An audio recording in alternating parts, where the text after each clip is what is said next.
Hello, ಎಲ್ಲರಿಗೂ ನಮಸ್ಕಾರ. ಎಲ್ಲರೂ ಹೇಗಿದ್ದೀರಾ? ಎಲ್ಲರೂ ಚೆನ್ನಾಗಿದೆ ಅಂತ ಭಾವಿಸ್ತೀನಿ. ನಾನು ಇವತ್ತು ಈ ಡ್ರೆಸ್ಸು ನಾನು ಸುಮಾರು 4 ವರ್ಷ ಮೇಲೇನೆ ತೊಗೊಂಡು ಹಾಕ್ಕೊಂಡಲ್ಲಿ ಏನು ಗೊತ್ತಾ, ಐರನ್ ಮಾಡ್ತಾ ಇರಬೇಕಂತ. ಅದಕ್ಕೆ ತುಂಬ ಚೆನ್ನಾಗಿತ್ತು. ಒಂದು ಸಲ ಐರನ್ ಮಾಡಿಬಿಟ್ಟು ಹಾಕ್ಕೊಂಡೆ ಡ್ರೆಸ್ಸು. ನಾನು ಎಲ್ಲಿಗೆ ಹೋಗ್ತಾಯಿದ್ದೀನಿ, ಏನು ಮಾಡ್ತಾಯಿದ್ದೀನಿ ನೋಡಿ. ಈ ಥರ ಯಾಕೋ ಒಂಥರ ಮಳೆ ಬರ್ತಾಯಿತ್ತು, ಅದು ಬೇಡ ಅನಿಸ್ತು ಮನಸ್ಸಿಗೆ. ಪರವಾಗಿಲ್ಲ ನೋಡೋಣ ಅಂತ ನಾನು ಮನೆ ಒಂದು ರೆಡಿ ಆದೆ. ಏನು ಈ ಸಲ ಏನು ಮೇಕಪ್ ಮಾಡಿಲ್ಲ ನೋಡಿ. ಇದೊಂದು ಇಷ್ಟ ಆಯಿತು, ದಿಂಡಿತ್ತು ಮನೇಲಿ ಮುಟ್ಕೊಂಡು ರೆಡಿ ಆದ ಇಂತೂ ರೆಡಿ ಆದೆ. ನನಗೆ ಒಂಥರ ಎಲ್ಲ ನನ್ನ ದಿಂಡು ನೋಡೋರಲ್ಲಿ ಏನಪ್ಪ ಇದು ದಿಂಡು ಅಂತ ಅಂದು ರೆಡಿಯಾಗಿ ಎಲ್ಲಿ ಹೋಗಿದ್ದೀವಿ ನೋಡಿ. ಹಂಗೆ ನೋಡ್ತಾ ಇದ್ದೀವಿ. ನಾವು ಹೋಗಿದ್ದು ಲಾಲ್ಬಾಗ್. ನಾವು ಅಂದ್ಕೊಂಡು ಹೋಗಿದ್ದೆ ಬೇರೆ ಕಡೆ ಅಂತ. ಆದರೆ ನನಗೆ ಯಾಕೋ ಲಾಲ್ಬಾಗ್ ಹೋಗ್ಬೇಕನ್ನಿಸ್ತು, ಹೋದೆ.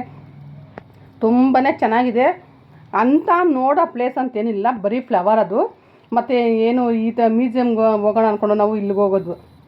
ಫ್ಲವರ್ ಡೆಕೋರೇಷನ್ ಅಂತ ಚೆನ್ನಾಗಿದೆ. ಇನ್ನೂ ಇವಾಗಿನ ನಾವು ಆಗಸ್ಟ್ 15 ಹೋಗ್ಬೇಕು. ತುಂಬಾ ಚೆನ್ನಾಗಿರುತ್ತೆ ನೋಡಿ. ಎಲ್ಲ ಕಡೆ ನಾನು ನೋಡಿ ಅದ್ರಲ್ಲಿ ಮಧು ಕೂರಿಸಿದ್ದೀನಿ. ಎಲ್ಲ ಒಂದು ರೌಂಡ್ ಹಾಕ್ಕೊಂಡು ಬಂದು ಸುಸ್ತಾಯ್ತಂತ ಮನೆಯಿಂದ ಇಡ್ಲಿ ಚಟ್ನಿ ತೊಗೊಂಡೋಗಿದೆ. ಅದು ಸ್ವಲ್ಪ ತಿನ್ನೋಕ್ಕಾಗಿಲ್ಲ. ನಮ್ಗೊಂಥರ ಏನೋ ಮುಂಚೆ ನಮಗೆ ಕಬ್ಬಾನ್ ಪಾರ್ಕ್ ಥರ ಬಂದಿಲ್ಲ ಪ್ಲೇಸ್ ಅದು. ಹೋಗ್ಬಿಟ್ಟು ಇಡ್ಲಿ ಚಟ್ನಿ ಸ್ವಲ್ಪ ನನಗೂ ಯಾಕೋ ತಿನ್ನೋಕ್ಕಾಗಿಲ್ಲ, ಮಧುನ ಯಾಕೋ ಪಾಪ ತಿಂದಿಲ್ಲ. ಸ್ವಲ್ಪ ಏನೋ ತಿನ್ಬೇಕಂತ ತಿಂದ್ಬಿಟ್ಟು ಮನೇಲಿ ಏನು ತಿಂದಿಲ್ಲ ಅಂತ ನಾನು ಟಿಫನ್ ತೊಗೊಂಡಿದ್ದೆ ಮನೆಯಿಂದಲೇ. ಅಲ್ಲೆಲ್ಲ ಹೋಟ್ಲು ಸಿಕ್ಕಲ್ಲ. ಎಲ್ಲ ತಿಂದ್ಬಿಟ್ಟು ಹಂಗೆ ಸ್ವಲ್ಪ ಹೂವೆಲ್ಲ ನೋಡಿಕೊಂಡು ಕ್ಲಿಪ್ಪಿಂಗ್ ತೊಗೊಂಡು. ತುಂಬ ಬಿಸಿಲು. ಅಲ್ಲಿ ಏನು ಗೊತ್ತು, ಇಷ್ಟು ಮರ ಇದ್ದಾವೆ. ಒಂದು ಸ್ವಲ್ಪ ಗಾಳಿ ಅನ್ನೋದೇ ಇಲ್ಲಪ್ಪ. ಸುಮ್ಮನೆ ಮರ ಇದೆ ವೇಸ್ಟ್ ಅನಿಸ್ಬಿಟ್ಟು ನನಗೆ ಬೇಜಾರಾಗುತ್ತೆ. ಆಗಿಲ್ಲ ನಮ್ಮ ಕೈಲಿ. ಅದರ ಒಂದು ಬಾಟ್ಲ್ ನೀರು 80 ರೂಪಾಯಿ ಹೇಳ್ತಾರಲ್ಲಿ. ಇಷ್ಟು ಹೇಳಿ 80 ರೂಪಾಯಿ. ಸರಿ ಯಾಕೋ ಅಂತ ತೊಗೊಂಡಿಲ್ಲ ಬಿಡಿ. ನಮ್ಮ ಮನೆಗಿದ್ದು ಸ್ವಲ್ಪ ಕೂಟ್ ಖಾಲಿ ಮಾಡಿಬಿಟ್ಟು ಹಂಗೆ ಕಿವಿಗೊಂದು ಫ್ಲವರ್ ಇಟ್ಕೊಂಡು ಎಲ್ಲ ಒಂದು ರೌಂಡ್ ಹಾಕ್ಕೊಂಡು ಬಂದರೆ ಬೇಗನೆ ಓದೋ ಅಷ್ಟೇ. ಬೇಗ ಹೋಗಿ ಬೇಗ ಬಂದುಬಿಟ್ಟು ಅದು ಬರಬೇಕಾದ್ರೆ ಹೇಳ್ತಾರೆ ಮಧು, ಅಮ್ಮ ಆಂಟಿ ಅಲ್ಲೋಗೋಣ ಇಲ್ಲೋಗೋಣ ಅಂತ, ಬನ್ನಿ ಆಂಟಿ ಅಂತ. ಸರಿ ಏನು ಮಾಡಂತೆ ಅವಳು ಹೇಳ್ತಾಳಲ್ವ, ಪಾಪ ಬರೋದು ಬಂದಿದ್ದೀವಿ, ಹೆಂಗೋ ನೋಡ್ಕೊಂಡು ಹೋಗೋಣ ಅಂತ ನಾನೇನು ಮಾಡಿದೆ, ಈ ಬೆಟ್ಟದ ಮೇಲೆ ಹೋಗೋಣ ಅಂತ. ನಂಗೆ ಕೈಲಿ ಹತ್ತೋಕ್ಕಾಗಿಲ್ಲಪ್ಪ. ಅದು ಹತ್ಬಿಟ್ಟು ಕರ್ಕೊಂಡೋಗಿ ಅಲ್ಲೆಲ್ಲ ಒಂದು ಫೋಟೋ ಮಾಡಿ ಹಿಡ್ಕೊಂಡು ವೀಡಿಯೋ ಮಾಡಿಕೊಂಡು ಅಂತೂ ಇಂತೂ ಅವಳನ್ನ ಮೆಲ್ಲಕ್ಕೆ ಅವಳು ಬರೋದೇ ಇಲ್ಲ ಅಂತ ಅಂದ್ಬಿಟ್ಟು, ಏನು ಅಲ್ಲಿ ಏನಿಲ್ಲ ನೋಡೋಕ್ಕಲ್ಲಿ, ಬರಲ್ಲ ಅಂತಾಳೆ.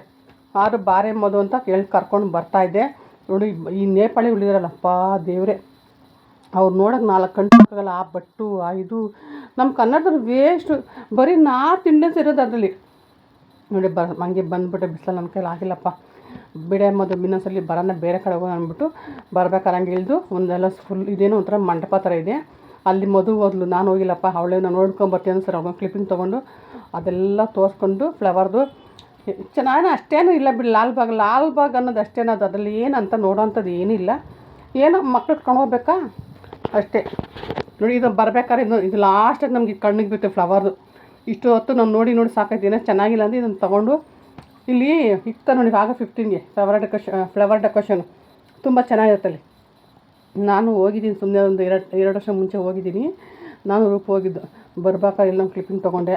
ಹಾಗೆ ಸ್ವಲ್ಪ ಮಾವಿನ ತೊಗೊಂಡೆ. ಮಾವಿನ ಮೇಳ ಇತ್ತು ಅಂತ ತೊಗೊಂಡು ಅಂತೂ ಬೇಗ ಮನೆಗೆ ಹೊರಟು ಬಂದಿದ್ದೆ. ಯಾಕೆ ಗೊತ್ತಾ, ಮಳೆ ಬರ್ತದೆ ಅಂತ ನೋಡಿ. ಮಾವಿನ ಇದಾಗಿತ್ತು ನಂದು ಲಾಲ್ಬಾಗ್ ಪಿಕ್ನಿಕ್.